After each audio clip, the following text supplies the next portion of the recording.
In October 2011, as millions around the world refreshed their screens for updates they hoped would never appear, a single headline confirmed what many feared. Steve Jobs was gone. The reaction was instantaneous and global. Candles appeared outside Apple stores. Strangers stood silently together. News anchors struggled to summarize a loss that felt strangely personal. It was an extraordinary response for a man who had never sought public affection. And yet it made sense. Jobs had not just built products, he had altered the rhythm of modern life. To understand why his story mattered, you must go back to the beginning, long before the keynote stages, before the iconic black turtleneck, before Apple's glow spread across the world. Picture a small Californian home in the 1970s. Inside, a young man moved with a restless, electric intensity, speaking with the conviction of someone who believed reality itself was negotiable.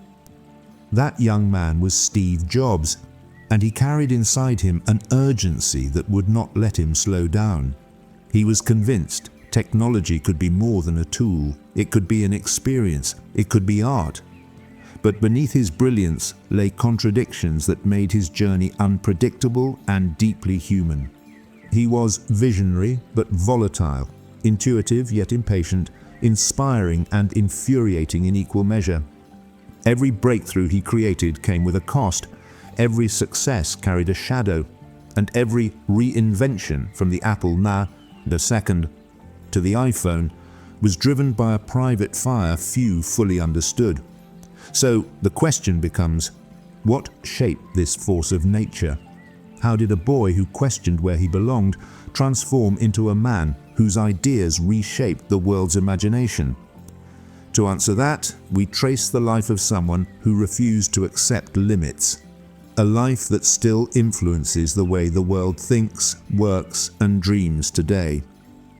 On February 24, 1955, in a modest hospital in San Francisco, a newborn boy entered the world unaware that his life would eventually shape the digital age. He was given the name Steve Jobs, but his earliest moments were defined not by certainty, but by a quiet exchange of hands. His biological parents, two young graduate students grappling with cultural pressures and family expectations, made the painful decision to give him up for adoption. That decision would create the first fracture in his identity, a fracture that would later fuel both his ambition and his lifelong search for belonging. He was welcomed into the home of Paul and Clara Jobs, a working-class couple who could not offer wealth or pedigree, but could offer unwavering devotion. Their small, single-story house in Mountain View was humble, but it carried a sense of safety, something Steve absorbed instinctively. Paul, a machinist with a talent for precise craftsmanship, brought a quiet steadiness to the household. Clara, warm and meticulous, brought structure and gentleness. Together they created an environment that nurtured curiosity. Even as a child, Steve displayed an unusual intensity. He wasn't disruptive out of mischief, he was disruptive out of restlessness. He questioned everything. Teachers recalled a boy who bristled at routine and refused to accept answers that felt incomplete. If something intrigued him, he dove into it with an almost unnerving focus. If it bored him, he rejected it completely. That all-or-nothing temperament was already visible, seedlings of the polarity that would define him as an adult. His bond with Paul became one of the foundational relationships of his early life.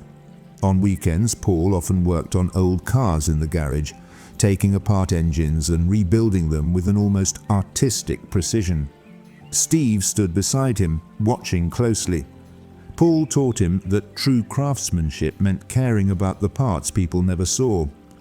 "A great carpenter," Paul once told him, "will finish the back of the cabinet even if it faces a wall."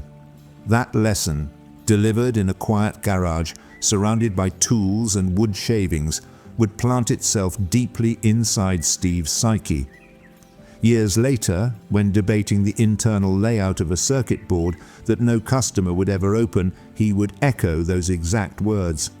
Growing up in the emerging landscape of Silicon Valley was another invisible influence shaping his future. The neighborhood was filled with engineers, hobbyists, and early computer enthusiasts.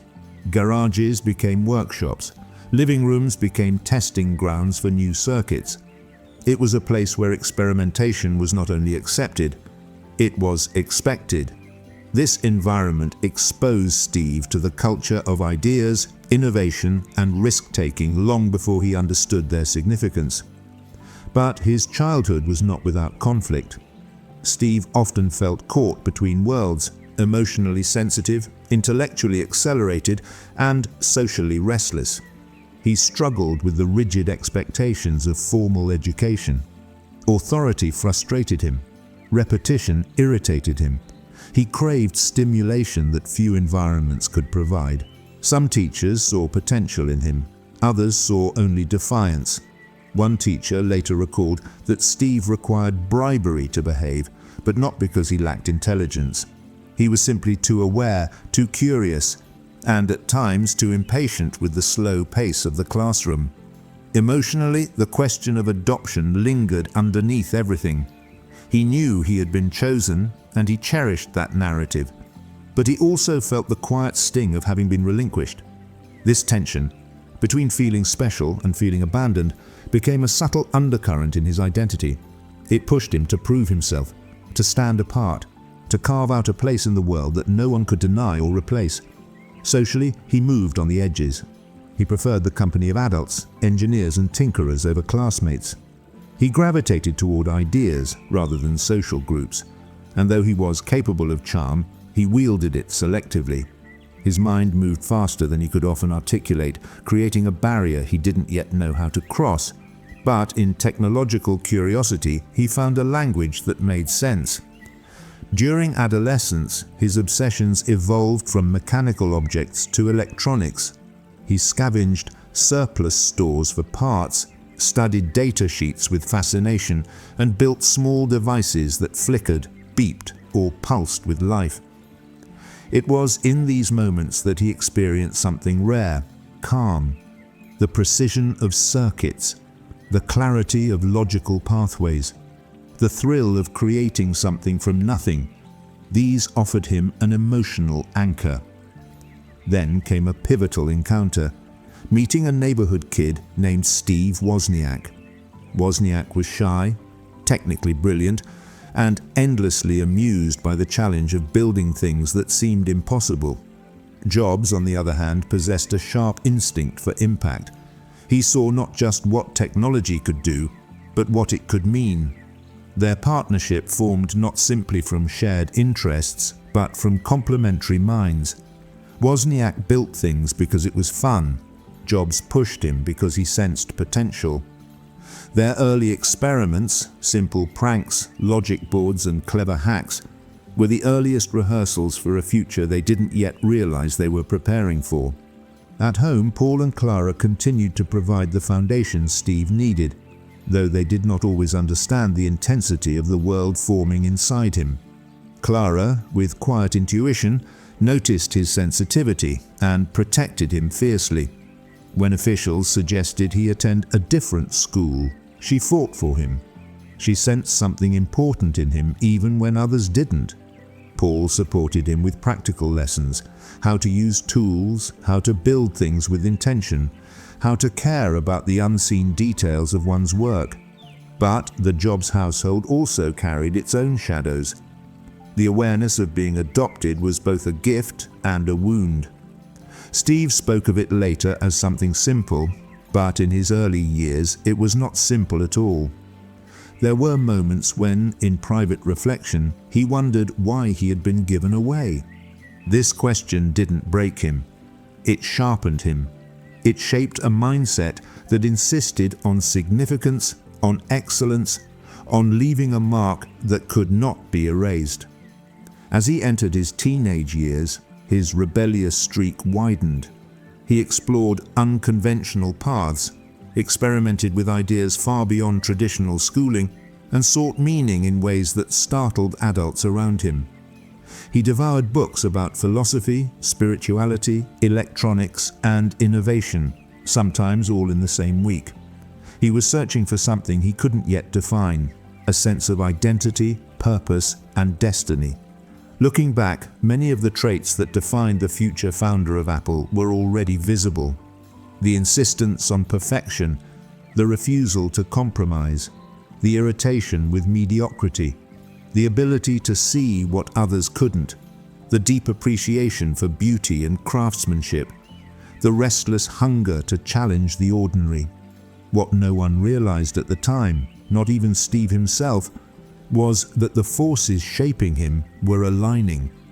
A machinist father who taught him the soul of craftsmanship, a supportive mother who nurtured his emotional core, a neighborhood fueling the birth of modern technology, a mind wired for intensity, a childhood colored by questions of identity, a friendship with a young engineer who saw the world through circuits and possibility. All these threads would eventually converge into a singular, unmistakable path. The path that would lead Steve Jobs from a quiet California home into the center of one of the greatest technological revolutions in history. By the mid-1970s, Silicon Valley crackled with an electricity that wasn't yet visible to the rest of the world. Something new was forming. An era in which computers, once massive and inaccessible, were inching closer to ordinary people. In this shifting landscape, Steve Jobs stood at a crossroads, fueled by a conviction that technology could be personal and beautifully crafted. But conviction alone was not enough. What Steve brought to the table was a rare combination: intuition, design obsession, and a talent for pushing possibility until it stretched into reality. One of the earliest sparks in his career came through his partnership with Steve Wozniak, the quiet engineering prodigy whose mind operated like a living circuit. While Wozniak built devices for the joy of it, Jobs sensed how these creations could fit into a larger narrative. In 1976, inside the familiar walls of the Jobs family garage, the two formally founded Apple Computer, a name Steve chose for its warmth, simplicity, and lack of technical pretension. It was a small act, almost playful, yet symbolic. Jobs wanted technology that felt human. Their first major product, the Apple I, was more of a stepping stone than a revolution. But the Apple II changed everything. The Apple II was not only powerful, it was elegant, approachable, and, for the first time, mass-produced for personal use. Its smooth edges, bright colors, and consumer-friendly form factor reflected Jobs' belief that design mattered as much as function. This was the beginning of Apple's ascent, and Jobs, barely in his 20s, found himself thrust into a world he had only imagined. But success came with tension. As Apple grew, so did the complexity of leadership. Jobs pushed hard, too hard, some thought. His uncompromising standards, emotional volatility, and relentless pursuit of perfection created friction within the company he helped build. Yet those same qualities pushed Apple toward innovations others thought impossible. The turning point arrived with the Macintosh, a project that consumed him. Jobs believed the Macintosh could become the world's first accessible computer with a graphical interface, a machine that would feel alive, intuitive, and beautiful. He poured himself into every detail: the typography, the user interface, the sounds, the physical casing. He wanted people to feel something when they used it. In January 1984, he walked onto a stage and unveiled the Macintosh with a theatrical flair that would later define his keynote legacy. The machine spoke aloud, "Hello, I'm Macintosh," and the audience erupted. It was a moment of triumph, a glimpse of the future. Yet, behind the applause, internal battles were reaching a breaking point. By 1985, tensions with Apple's board and then CEO John Sculley escalated. Jobs, once the company's visionary force, suddenly found himself pushed out of the very company he had created. The experience devastated him. Friends recalled a man stripped of identity, sitting alone in his living room, unsure of what came next. But from that low point emerged a defining truth of his character. Rejection did not end him, it redirected him. After leaving Apple, he founded Next, a company built around his ambition to create high-end computers for education and businesses. Next did not achieve commercial success, but it produced innovations years ahead of their time, particularly its software architecture, which would later become the foundation for macOS and iOS. Jobs poured his obsession for craftsmanship into Next, even insisting on a magnesium casing so difficult to manufacture that engineers questioned his sanity. He pushed anyway. The pursuit of excellence, even in a struggling company, remained non-negotiable. During this period, another defining chapter emerged. Jobs acquired a small graphics division from Lucasfilm and transformed it into Pixar. While Next battled market realities, Pixar quietly revolutionized animation. Steve was not the one animating frames or drawing characters, but he believed deeply in the studio's potential. His patience paid off in 1995, when Toy Story, the world's first fully computer-animated feature film, premiered to critical acclaim. Pixar exploded into global recognition, redefining animation forever. Jobs became a billionaire, not through Apple, but through Pixar's success. Meanwhile, Apple, struggling without clear direction, began to decline. Poor product decisions, scattered strategy, and increasing financial losses placed the company on the edge of collapse. By the mid-1990s, Apple was desperate. And so, in 1997, in a twist few could have predicted, Apple acquired Next, bringing Steve Jobs back home. His return marked the beginning of one of the most remarkable corporate turnarounds in history. Jobs, now wiser and more disciplined, wasted no time. He slashed unnecessary products, restructured teams, restored focus, and reintroduced the core philosophy that Apple had lost: simplicity. Deciding what not to do, he often said, is as important as deciding what to do. The Renaissance began with the iMac, a translucent, playful computer that looked like nothing else in the market. It reinvigorated Apple's identity and reminded the world why design mattered. But it was only the beginning. In the early 2000s, Jobs turned his attention to music. He saw a fragmented industry struggling to adapt to digital change and envisioned a seamless ecosystem. The iPod, launched in 2001, placed 1,000 songs in your pocket.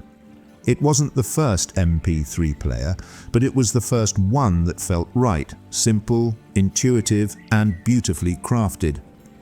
It changed how users related to music and solidified Apple's position as a cultural force. Then came iTunes, reshaping the music industry itself. But Jobs' ambitions stretched further. He believed mobile phones were stuck in a stagnant cycle of complexity and compromise, and so began the project that would define his legacy.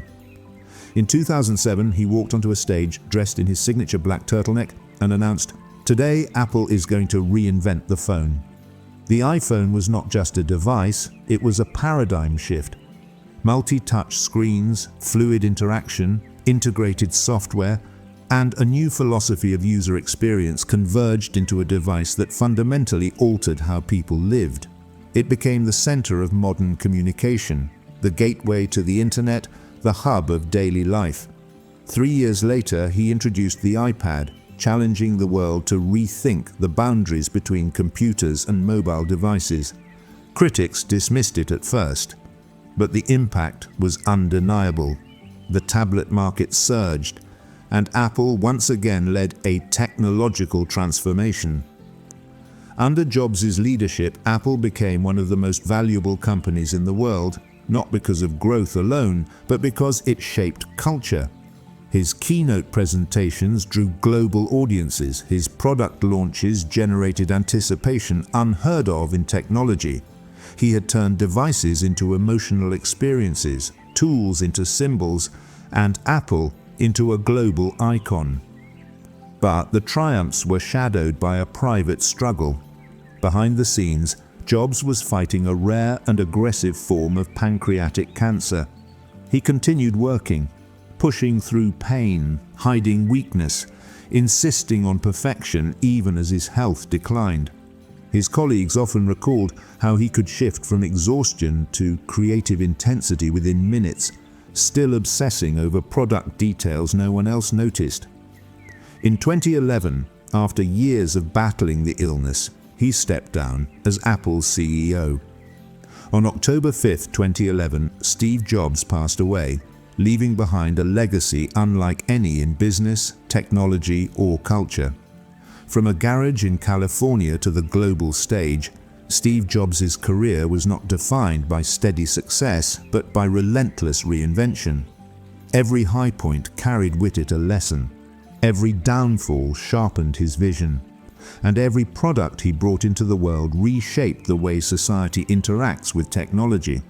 Yet, even as Steve Jobs reshaped industries and redefined the modern world, the most complex and uncharted territory of his life lay outside the spotlight.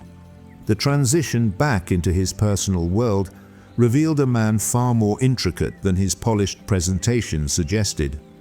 The same intensity that fueled his innovations often spilled into his relationships, leaving moments of brilliance intertwined with moments of emotional distance, conflict, and searching. Returning to Apple in 1997 had given him professional resurrection, but at home he was navigating battles of a different kind, battles that demanded vulnerability rather than vision. His relationship with Laurene Powell, whom he married in 1991, became one of the most grounding forces of his life. Laurene saw past the sharp edges of his personality and held a calm, steady presence that counterbalanced his extremes. In private, she offered something he could not find anywhere else: emotional clarity. She encouraged him to step beyond the armor he had worn for decades and confront parts of himself he preferred to outrun. Together they built a family, Reed, Erin, and Eve. And in those early years, Jobs attempted something that did not come naturally to him: slowing down. He gardened with Laurene, cooked simple meals, attended his children's school events, and created moments that quietly contradicted the intensity of his public image. Yet this softness in his private life did not erase the contradictions woven into his character. He could be affectionate and present one day, impatient and withdrawn the next. He often struggled to balance the emotional needs of those around him with the restless demands inside his own mind. His relationship with his eldest daughter, Lisa Brennan Jobs, formed one of the most emotionally complex threads of his life story. Born in 1978, Lisa's early years were marked by conflict and denial, as Jobs initially refused to acknowledge paternity, a decision that left lasting emotional consequences. Over time, however, he attempted to rebuild their relationship, inviting her into his home, sharing Sundays together, and introducing her to the world of design and aesthetics. Their bond grew, but it was never simple. Jobs carried guilt that he didn't always know how to articulate, and Lisa carried a longing for consistency that he tried, sometimes clumsily, to provide. These interactions revealed a side of him rarely seen, a man trying to bridge the distance created by his own flaws. On a deeper level, Jobs spent much of his life grappling with questions that stemmed from his earliest experiences, questions of identity, belonging, and purpose. His adoption had given him a narrative of being chosen, but it also left a wound he rarely acknowledged openly. In moments of introspection, especially later in life, he confronted the paradox of having been abandoned at birth yet celebrated globally. The contrast haunted him more than he let on. He often spoke about fate, intuition, and the invisible dots that connect a life. But beneath those stories lay a man trying to make sense of his own beginning. Spiritually, Jobs searched relentlessly. During his youth, he traveled to India, seeking clarity through meditation and Eastern philosophy. The impact of that journey never left him. Zen principles, simplicity, focus, intuition, became pillars that shaped how he viewed both life and design. Yet his pursuit of stillness often clashed with his inner turbulence. He valued calmness, but lived in a constant state of urgency. He sought harmony, but often generated conflict. This duality created an emotional tension that defined much of his personal world. In friendships too, he was a mosaic of contradictions. He had lifelong bonds built on trust and admiration. Yet he also pushed people away with his blunt honesty and uncompromising nature. Former colleagues recalled moments when he could be disarmingly warm, asking about their families with genuine care. But he could also be cutting, dismissing ideas he found unworthy with a single sentence. These weren't random inconsistencies. They were expressions of the same force that drove his creative genius. He experienced life intensely, and those around him felt that intensity in every interaction. As Apple soared into its golden age, Jobs' private struggle with cancer shaped the final chapter of his personal journey. Diagnosed in 2003 with a rare form of pancreatic cancer, he initially resisted conventional treatment. His inclination toward intuition, so powerful in innovation, became a vulnerability in matters of health.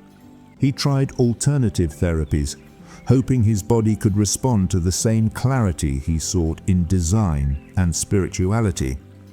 Eventually, he underwent surgery, but the delay would cast a long shadow over his health. The illness forced him into a confrontation with fragility, something he had long resisted. For a man who built his life around control, the unpredictability of disease was unbearable. Yet even as his body weakened, his mind remained fiercely engaged.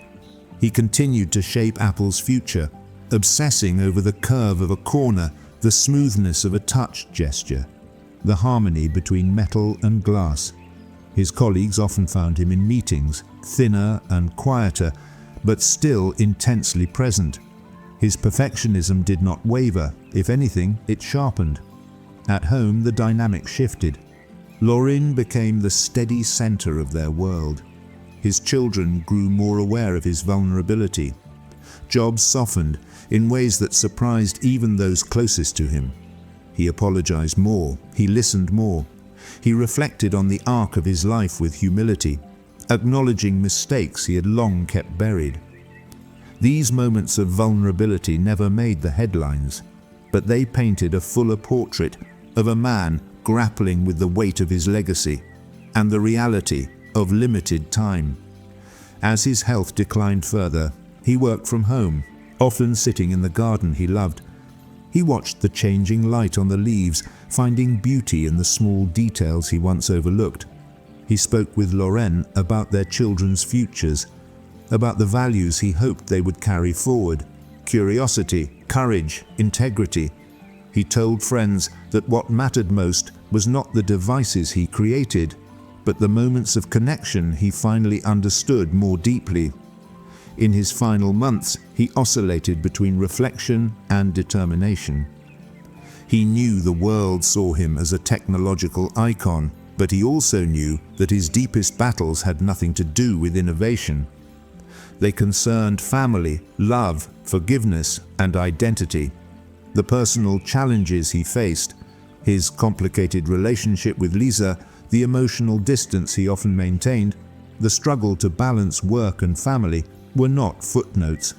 They were the shaping forces behind the man who built one of the most influential companies in history. On October 5, 2011, surrounded by family, Steve Jobs passed away. His life had been filled with brilliance and contradiction, triumph and consequence. His personal story revealed not just a visionary, but a man constantly trying to reconcile his genius with his humanity.